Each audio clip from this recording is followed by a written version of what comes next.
Blink Publishing presents The Crown, the official history behind Season 3, written by Robert Lacey and read by Alex Jennings. Foreword by Peter Morgan. The Crown is a historical drama about an ordinary woman born into extraordinary circumstances. It is not a documentary or a docudrama.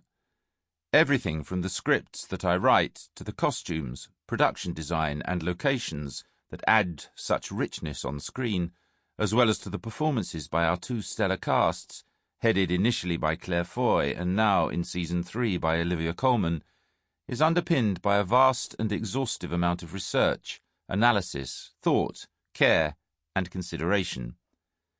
The relationship between history and narrative, fact and fiction, is much more fluid and unreliable, but also more interesting than anyone might imagine. That is what makes The Crown so enjoyable to write, and I hope to watch. I'm delighted once again to invite the royal historian Robert Lacey to provide a deep dive into some of the remarkable history upon which our drama is built. I hope that Robert's expert analysis into some of the events, people and wider cultural context will enrich viewers' appreciation of The Crown by providing fresh and often surprising insights. So, let me hand you over to Robert to take you back to 1956, on the eve of the traumatic Suez Crisis, when there are grave problems brewing in Britain, and problems too inside the royal marriage. Preface. Suez, scandal, socialism, and tragedy at Aberfan.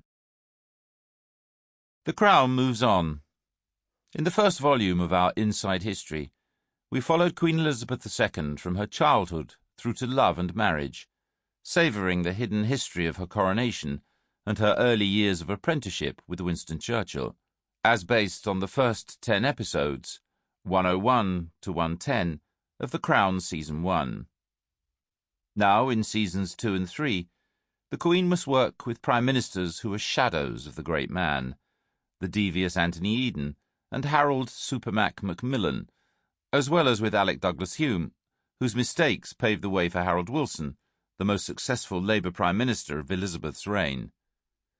20 Netflix episodes, 201 to 210 and 301 to 310, and 20 matching chapters, 1 to 20, of this book, will transport us from the Suez Crisis of 1956 to the Silver Jubilee celebrations of 1977, a saga of intrigue, tragedy, more royal babies, and, this being the Cold War, a surprising amount of trouble with spies.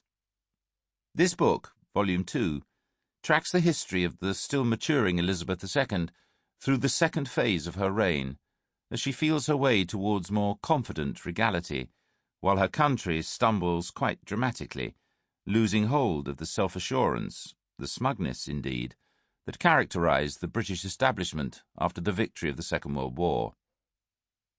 In 1956, the Suez adventure put paid to London's pretensions that it ruled the world, while the Profumo scandal of 1963 discredited the elite who liked to think that they ruled London. But from these misadventures emerged a more populist identity under the Labour governments of Harold Wilson, for whom Elizabeth II developed something of a soft spot, with the swinging 60s, divorce and homosexual law reform, the Beatles, miniskirts, England winning the World Cup.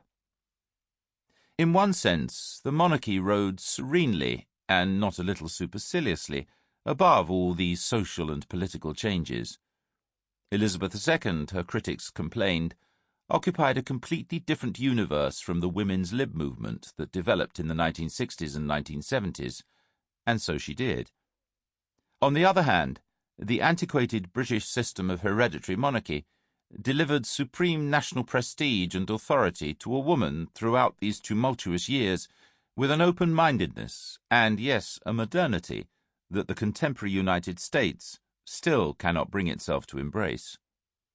Every episode of The Crown, 201 to 310, and every chapter of our book, 1 to 20, plays with this delicious paradox, the sight of powerful men having to bow and kneel to an unremarkable mother.